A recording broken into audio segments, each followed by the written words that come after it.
And now, from beyond our dimension, this is the JeffMara podcast.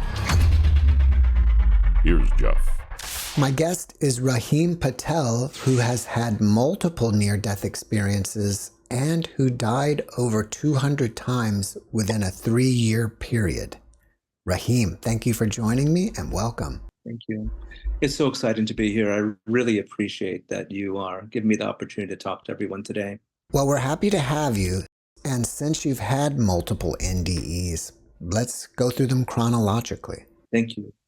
I think that most of them kind of fit together. But, the first wasn't my own NDE. The first was when I was 4 years old. I watched a family drown in the Indian Ocean.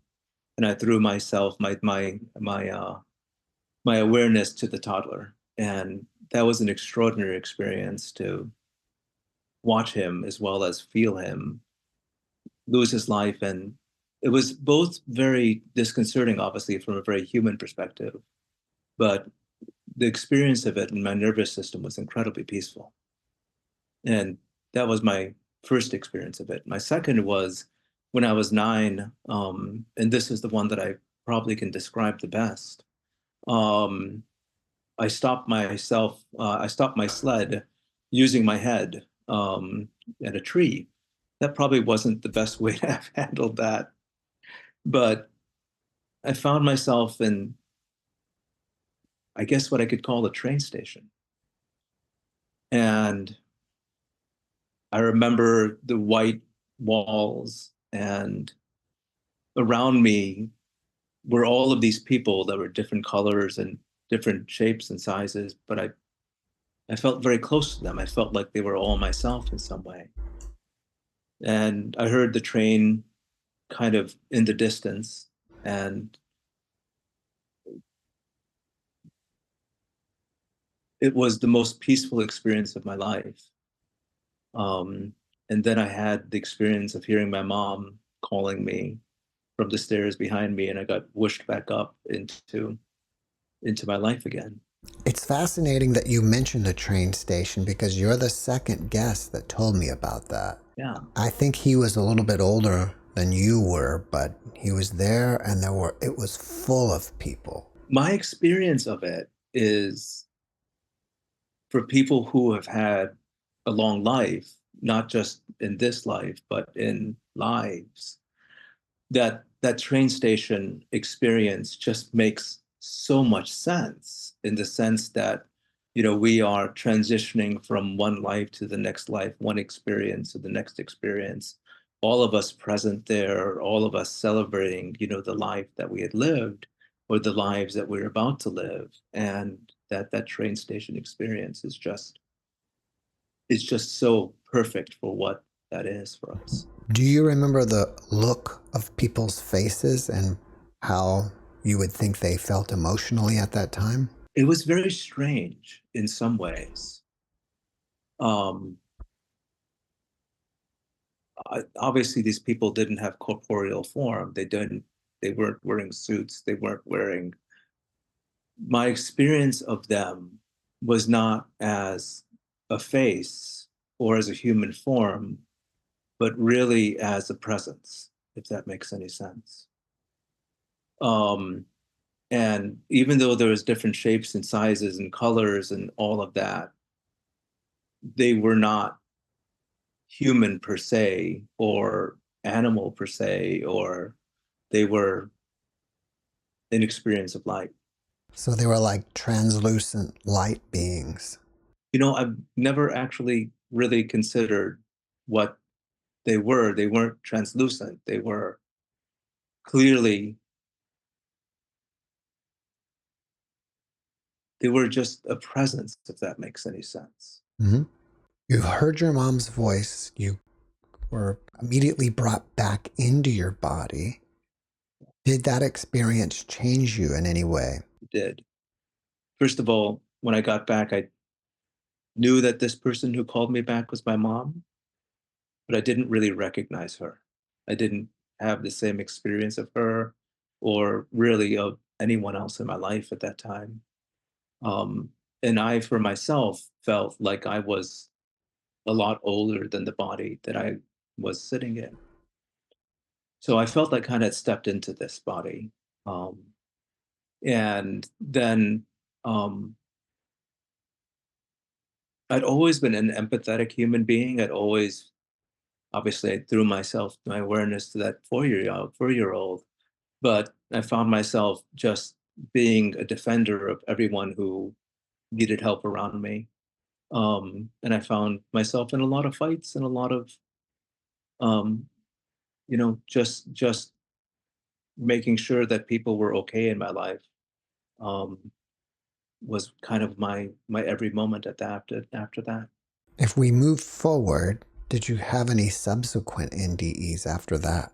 I did. Most of my MDs have occurred during Lyme disease, and I got bitten by a tick on a beautiful kayaking trip on the Susquehanna River back in 2014, and it took about 3 years for Lyme disease to really come out. Later, we discovered I also had a heart attack, and so what may have happened was that I had a heart attack in early 2017, and then I spent much of the next 4 years bedridden. Um, that first month was an NDE that lasted almost that entire period of time. I found myself floating above my body, you know, and none of these were very fun. None of these had any of the peaceful experience of the NDE that I had at 9 years old. Um, I think that when we have a near-death experience, that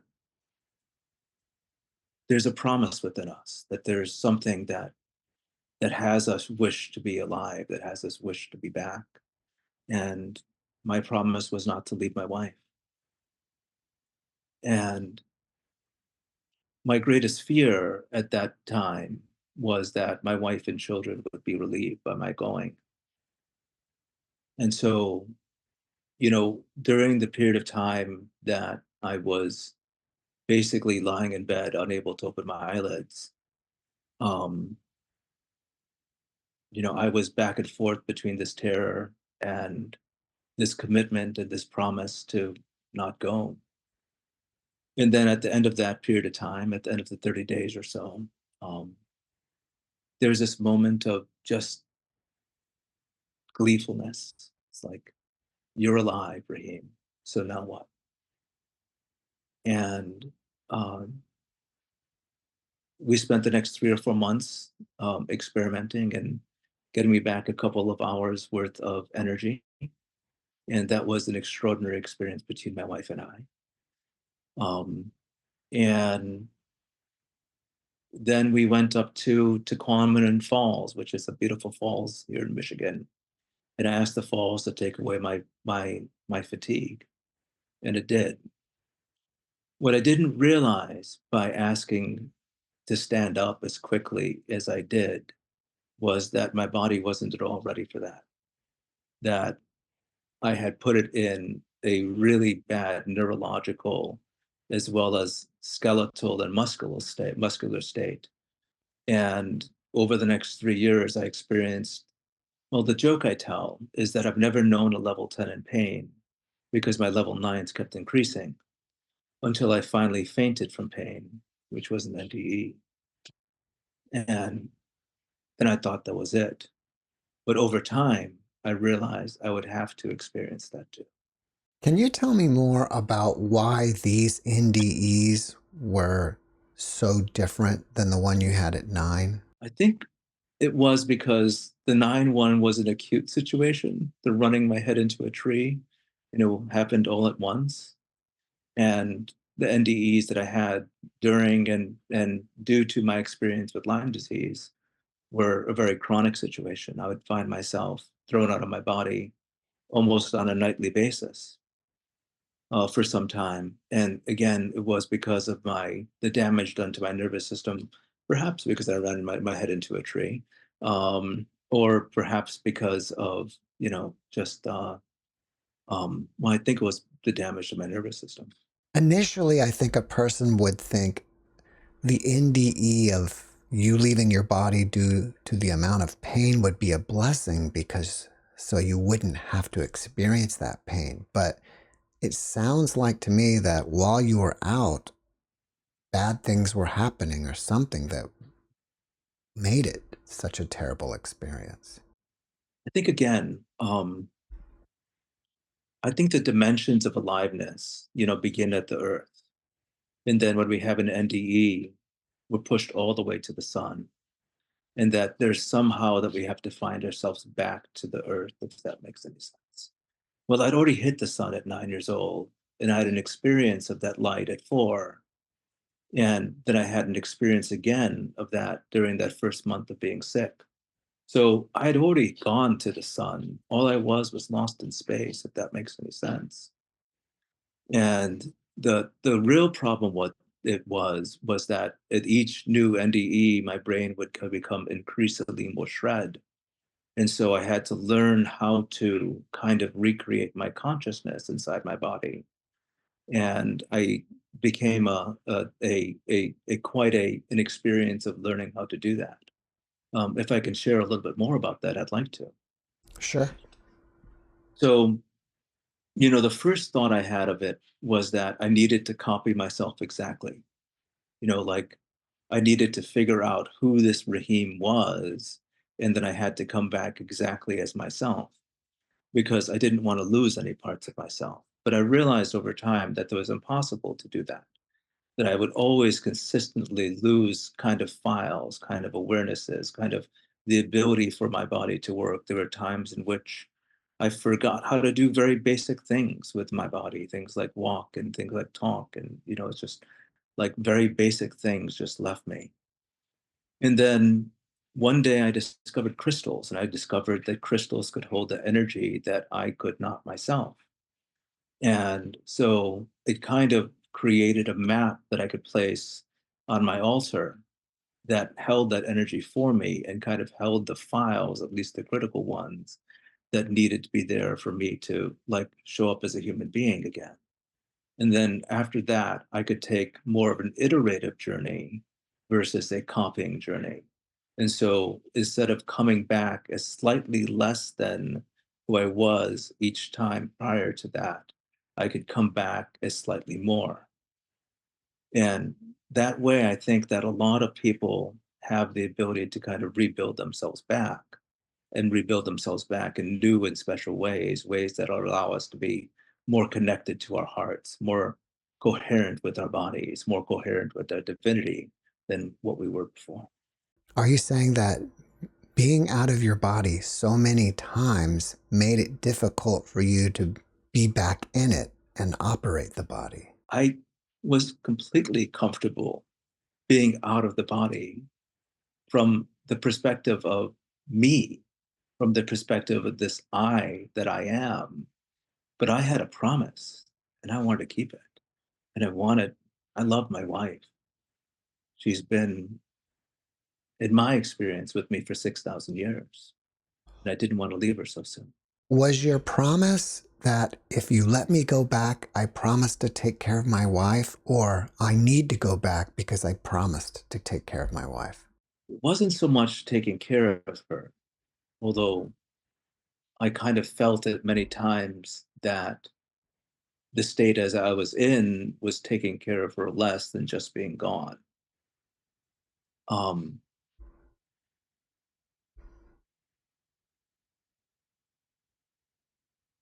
I asked her many times over that period of time if she would allow me to kill myself. She'd always say no. She'd always ask me for another day. What it was for me was until she was ready to let me go, I wasn't willing to go. You just mentioned that you've been with your wife for 6,000 years. Did you come to that knowledge during your NDEs? I did. I have about 2,000 years of memory in great detail. And then a sense of another 1,000 years as far as what happened. My experience, if I may share, is that we kind of live in iterations. This is the 8th life in this particular iteration, and we begin each iteration with mistakes, Can I And stop you for one moment? I hate to interrupt you, but I think it's, at least I need this, and I think it's probably good for everybody else. Can you define iteration again? yeah, so iterations are series of lives. And they are, in my experience, the beginning and the completion of a karmic cycle. And I think that we begin a karmic cycle with mistakes that we made, with lessons that we are creating for ourselves, with ways of learning that allows us to align deeper with our soul and deeper with our greater journey, the greater project that we're on, the million-year project, not the 100-year one. And that evolves into additional kinds of mistakes, additional kinds of learning, additional kind of karmic waves that we experience. And then there comes a life when you realize, wow, look at all of this that's happened this last 1, 2, 3, 4, 5, 6, 7, 8, 200 lifetimes. And now I'm here in this body, present to all of this experience. And I have another choice. All right, so if we go back to what you were saying, you had iterations with your wife that you can remember for 2,000 years. Consecutively? I'm kind of pleased to say that it's always been her. And I'm clear that it's always been her. And so if that meant that I had felt pain for another day, I was kind of okay with that. It wasn't really okay with that, but that's the way that went. Can you tell us about some of the lives that you've had over the last 2,000 years? I can. So um, I'd like to, if I may share the last iteration of my experience. And that was that I was a minor magician in a society called Cahokia, which is in Southern Illinois, in around the, the early 200s. And we made some mistakes there. We allowed the city to grow too big. We allowed the population to deforest the surrounding areas. That diverted river and created a great famine. And that civilization, in my experience, ended very badly because of that. It ended with a great massacre. And um, a very few number of children survived that. And they were left to the woods. And that next 3 years were very difficult. Um, in my second lifetime, I decided to attempt to correct the mistakes of the first, but I wasn't very good at that. And I got killed fairly early in my life, that lifetime. The third lifetime, I was much more successful, having learned some of the lessons from the second. And I became a freedom fighter. I tried to essentially warn people against the troubles that we experience with governments that have their own incentives and their own drivers, and not necessarily that alignment necessarily with the people. And I died relatively young in my 30s in that one. The fourth one, I nearly succeeded in creating the change I wanted to create. All of this driven, all of this compelled by that experience, that first lifetime of the mistakes that I made. And that was the lifetime that really kind of switched kind of the gears. Um, I kind of tell the story of the four horsemen a little differently, if I may. The first horseman, the white horseman, carries the bow and is able to ride far and shoot far, and so is able to create and build and campaign. The second horseman, after campaigning, is the black horseman, the horse of famine. And so what happens is that you work and you work and you work at your campaign, and over time that happens to exhaust you. That happens to have you lose kind of the flavor of it. And so with the black horse, you lose the barley and the grains, but you keep the oils and the wines. So you keep all the luxuries, but you lose all the staples. And so that's I think for a soul, the experience of famine, is that you lose that capacity to really connect. And at that point, what happens is that you can become an imposter, and that you can live that imposter's life for a lifetime or two or 10. And, I see that amongst some of our politicians these days, that they're living life as imposters and that they are creating things that are unworkable. But it's the drivers and the incentives of life that make that happen.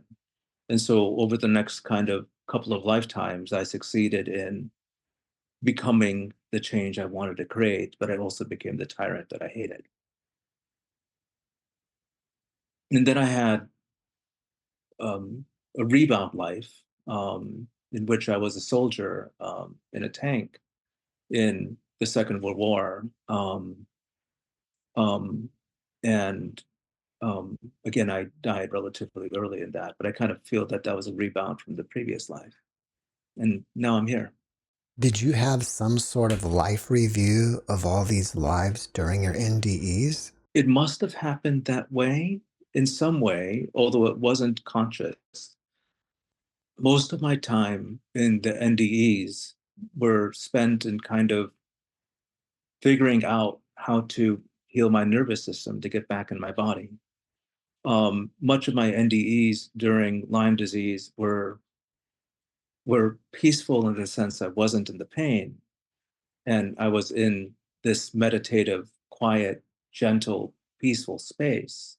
But it was also very much, if I don't get in my body, it's going to die. I need to get back. I found it interesting that you mentioned going to the sun and back, because I've had one guest comment that we as spiritual beings come from the sun. My experience is that we're the prime in our own solar systems, and that everything is subject to our gravity.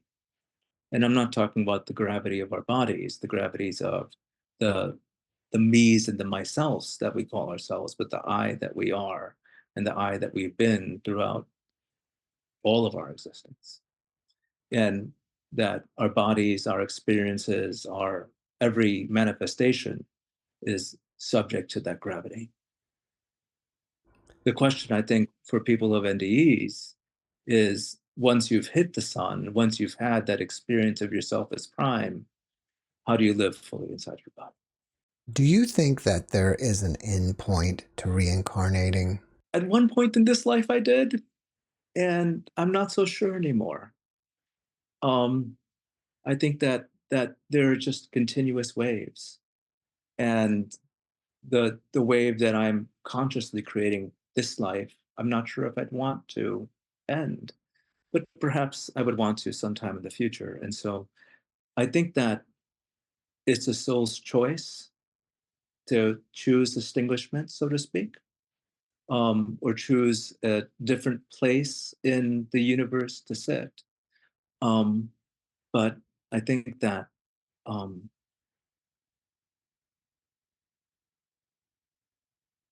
yeah, I think that that's my answer. Were you raised with any religious background? And if so, where are you now? Really good question. So I was raised as an Ismaili Muslim, and there is a real focus on the light. That as I went to I can't even say the word now, Bangadi, gosh, meditation in the morning, that there was a exhortation to find the light. And my experience of that is that even though I don't continue to consider myself Muslim, that the language of that is something that has carried me forth throughout my life. You described yourself as, I'm not sure how to pronounce it, a Simile Muslim? What is that? Ismaili. So Ismailis began as the assassin class or the assassin Muslims in Iran, and have since become one of the most secular sects of Islam around. So in that type of Islam, The people practice meditation? Yeah. So my mom was particularly devout. And so she would often bring us to morning meditation, which was very early. I think it was like 5:30 in the morning for, young children to be going to. But I would love to go. It was something that I found a lot of peace and enjoyment with.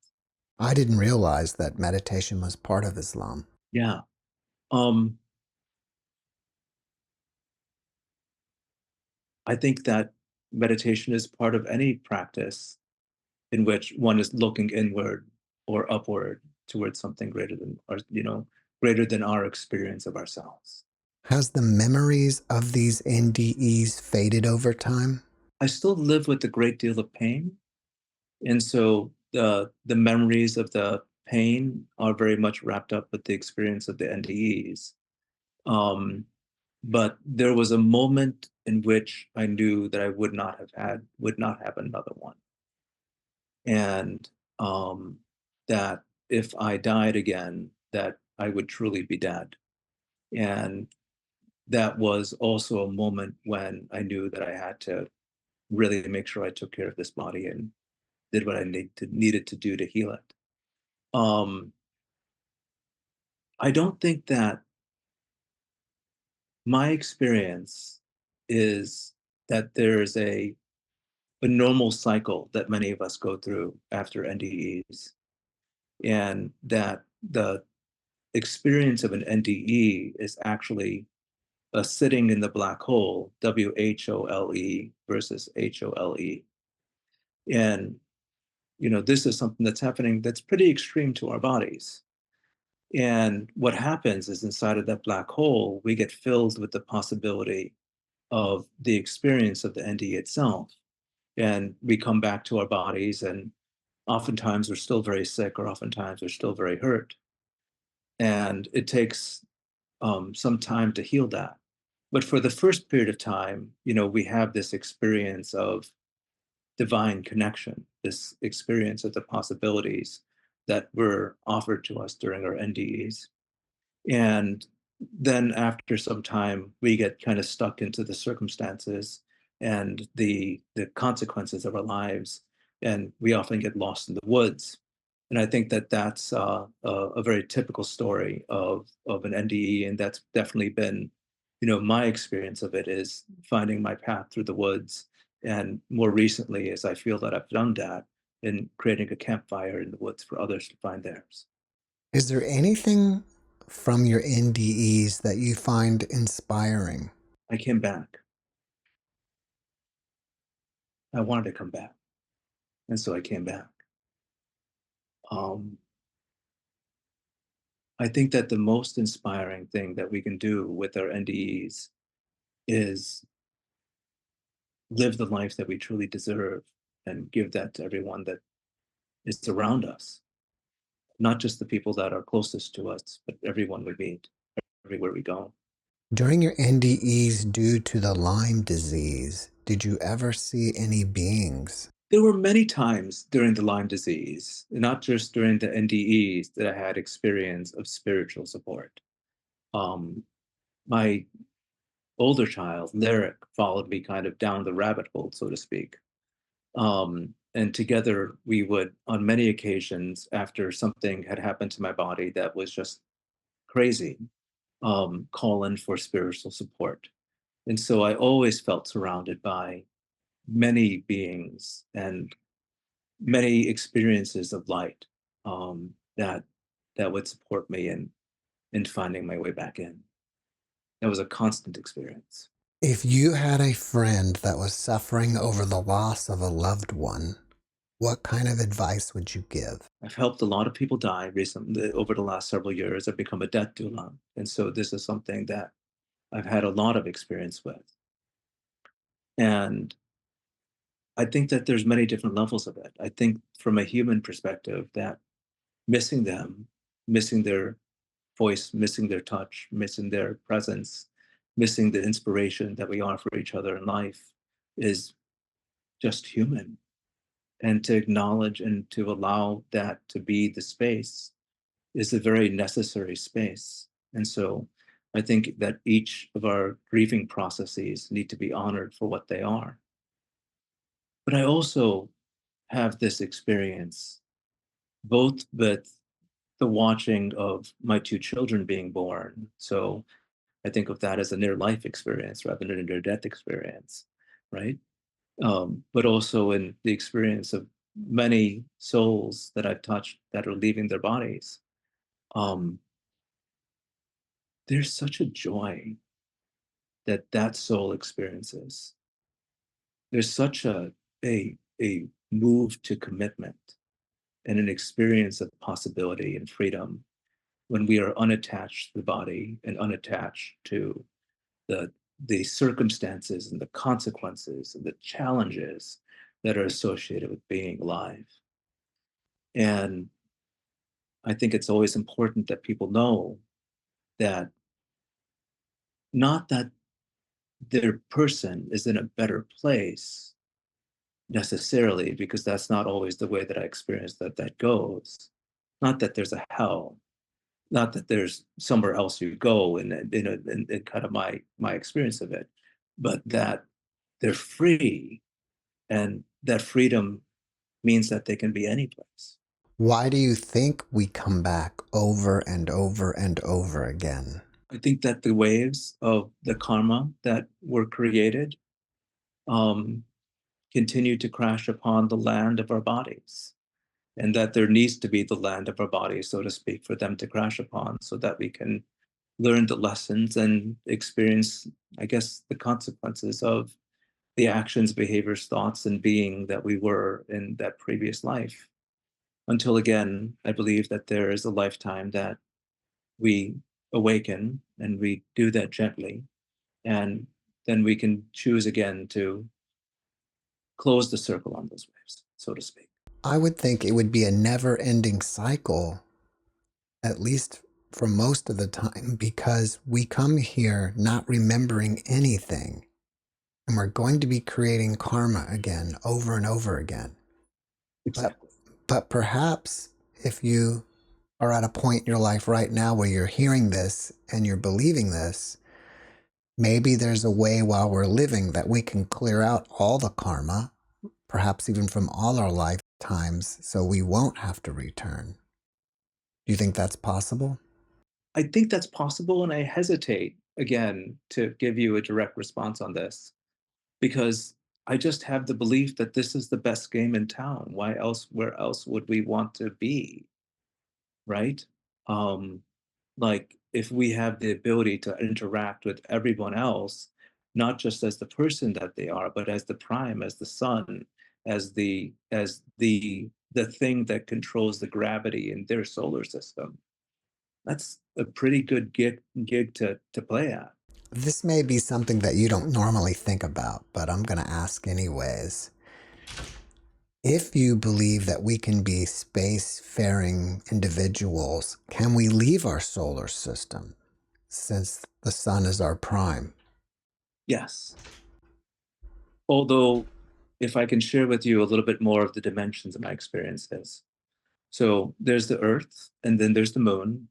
And with the Earth and Moon, you have a system that is a safe space, right? The Earth is our body, and the Moon is our love of our lives. It's the idea that we have that is our lives. It's the passion that we experience. And so we can create kind of this interlocking web between the Earth and the Moon.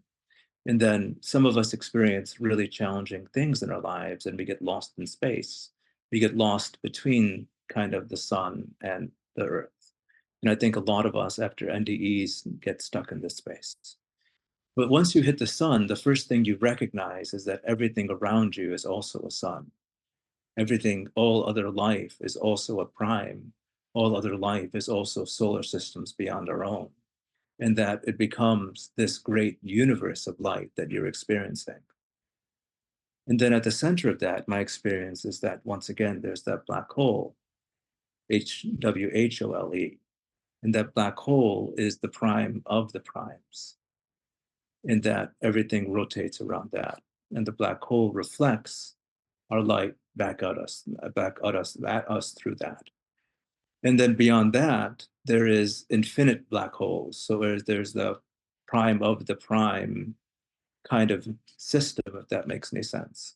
And my experience of that is that's just a great call bank that kind of sits there and waits for people to hit their sun and wake up and shine their light. I get the sense that you use the word prime for creator, source, or God. Is that correct? I do. Are you saying that we all are prime, God, or source collectively, or there's perhaps a piece of the prime within all of us? I think that there's a piece of the prime, which again is a very Muslim idea. That is something that I definitely have an experience of alignment with Islam. But I believe that there are really kind of two mirrors and then one cord. And the first mirror is the mirror that we stare into, and that's the mirror of our lives, of the world that we see. And then there's the second mirror, and that's the mirror of the universe, the mirror of God that stares into us. There we let it. And that's something that's entirely different. That's something that allows it to allow that's something that allows for a delivery of mercy, a delivery of charity, a delivery of the things that we can't offer ourselves in the way that a universe can. And I think that there's a cord, and that cord is that connection that we have to the sun, that is a divinity within us. And I think that a lot of people, a lot of religions try to avoid talking about that, and try to downplay that experience of our sovereignty. But I think that it makes more sense to be a sovereign inside of the world, staring at your mirror and allowing the other mirror to stare into you, than being someone that isn't connected to that. Do you feel that you're still processing those NDEs? I am. I presently have a lot of really disturbing memories. And my experience of disturbing memories are that they are, again, helping me create the alignment that I wish to create in my life, and so that I could serve the way that I wish to serve. Um, and I think that that process is going to continue for some time. In what way do you wish to serve? A couple of different ways. The first, I think, is the NDE community directly.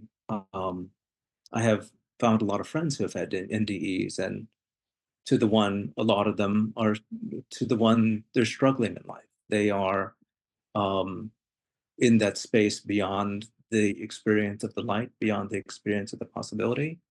And in many cases, they find themselves in a dark wood, and they find that their path is obscured and that their future is difficult to discern. Um, and so I want to offer what I've learned in my iterations, not my iterations, in my involvement through my NDEs, of how to operate from an iterative process in which we create a kind of second awareness of sacredness that we have in our lives. And that as we grow in our sacredness, we grow in our health. As we grow in our health, we are able to be more free in our bodies. And so the first place was at Wendy years, but the second is, I think a lot of us who deal with chronic illness, including Lyme disease, have had this experience of loss of self, this experience of loss of understanding of who we are. I know that when I laid in bed for much of those 4 years, that the person who had run 2 half marathons in 2016 was gone. And I think that many of us have that experience when they get really sick. And that is also a very spiritually altering experience that that you can create a lot of context and support around. I found you in an NDE Facebook group. Do you read a lot of other people's NDEs in the group and think to yourself, oh, I know what this guy's going through? Honestly, I'm much more focused about the life after the NDE than I am about the NDE itself.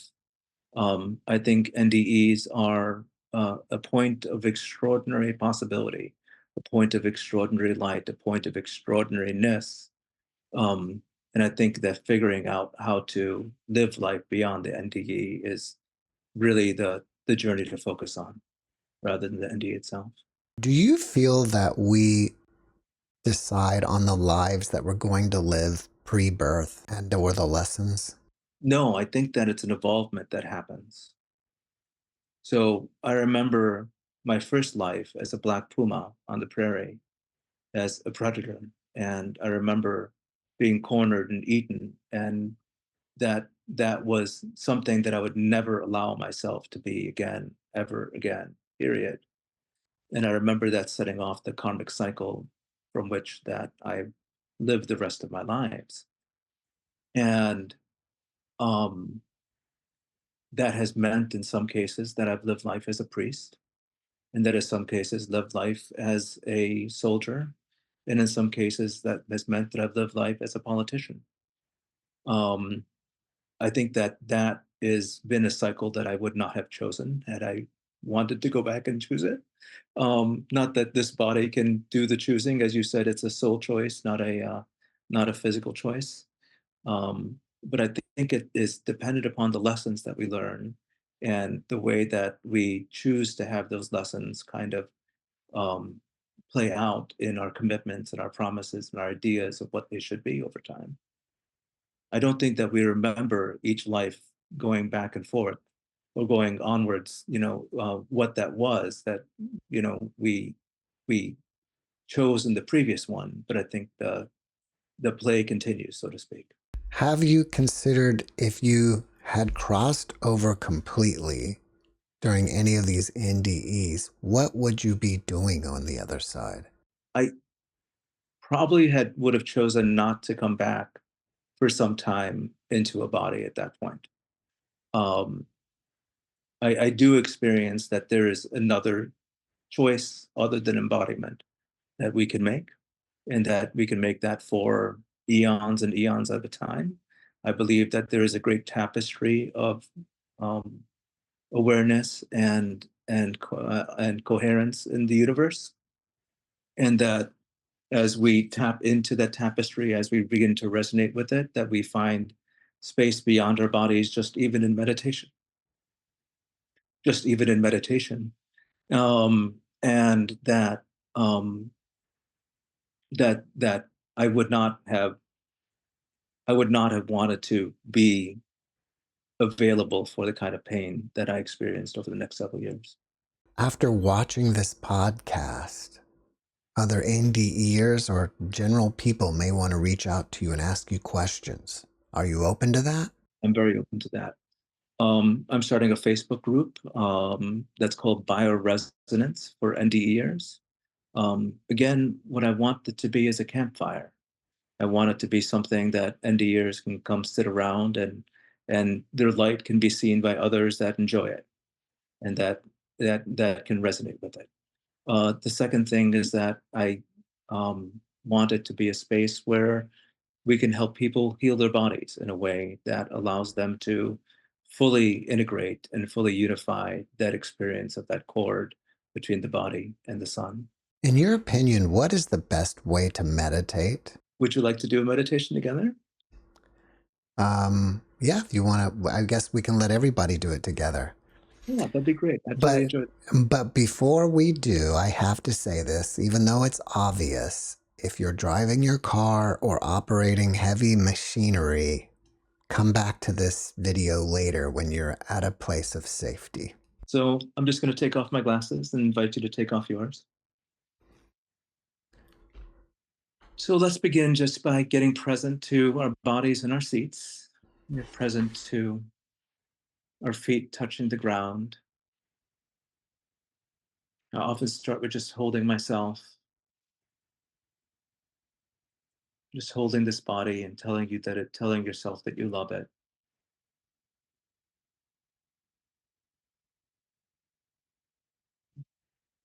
And then bringing your dominant hand to your heart and feeling the warmth on your hand. Our hands are warm because they're surrounded by the universal energy. So feel this warmth and allow it to penetrate into your heart.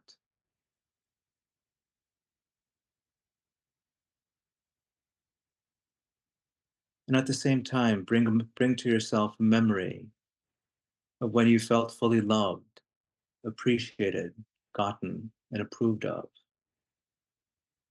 or when you felt that for another and allowed that experience to fill your heart.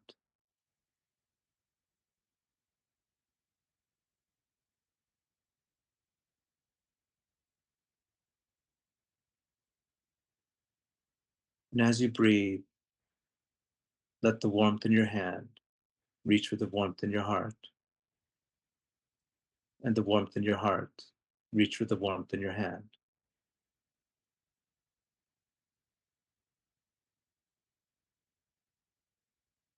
Then bring your non-dominant hand to your solar plexus located at your diaphragm.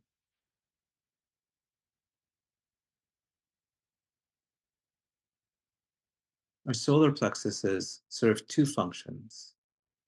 They close and become a shield, protecting us from danger. And they open and become a cup, holding our strength, our courage, our vulnerability.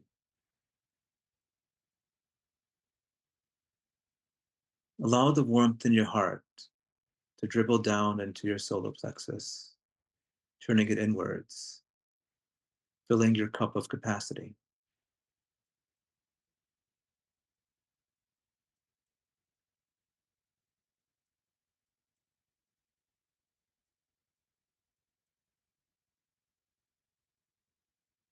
Bringing both hands now to the sides of your head, holding your limbic brain, your thumbs above your ears, your fingers pointing backward.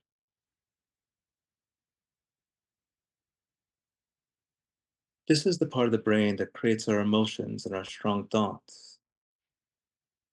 I think of it as riding the rapids. Take a few breaths and release whatever energy is here.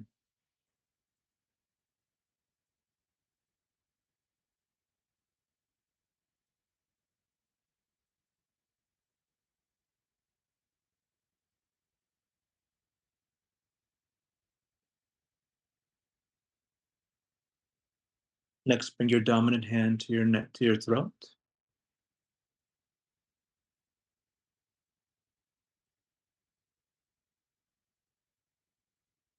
We use our throats to express and create our possibilities. But oftentimes there's something stuck here, something that we haven't said, something that we haven't acknowledged. Allow the warmth in your hand to fill your throat and release whatever is not yours.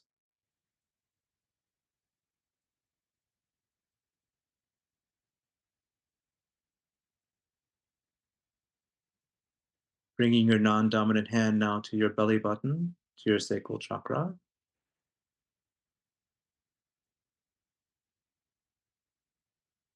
This is the seat of our passions. Switching hands now, dominant coming to the sacral, non-dominant to the throat.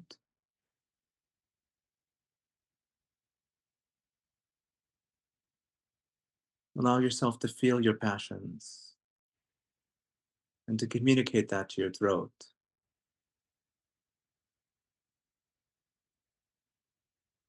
Filling you with whatever there is to be said and the freedom to say it.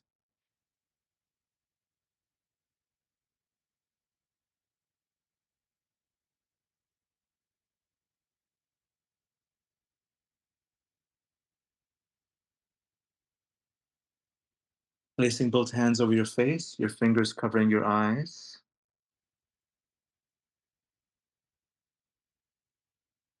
Releasing any of the stuck energy that is in your senses. Letting it float back into space to create new stars and new planets.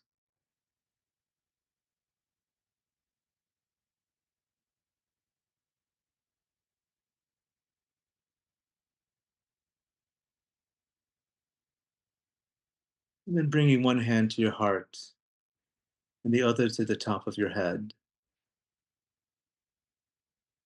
Balancing your thinking brain and your heart. Allowing these two to work as one.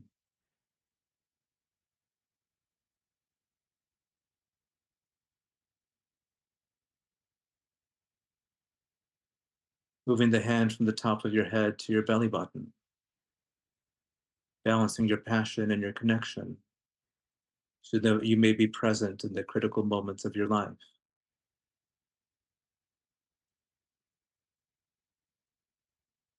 And finally, moving the hand from your heart to the top of your head.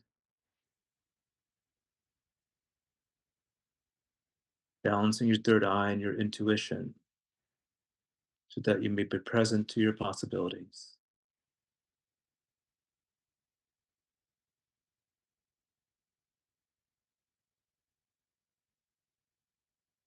And then dropping your hands, letting them rest on your body. Just breathe.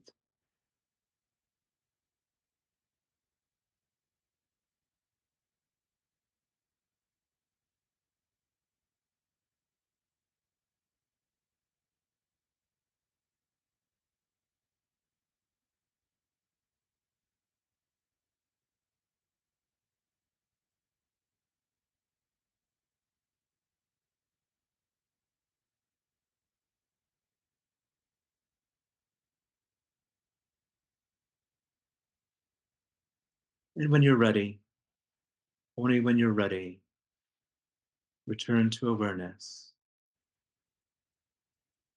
Open your eyes and be here.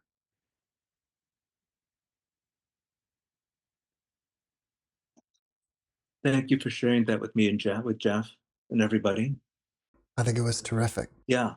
So that's really a chakra balancing technique. Mm-hmm. And for those of us that have a lot of nervous system issues, the balancing of the energies of the chakras is really powerful.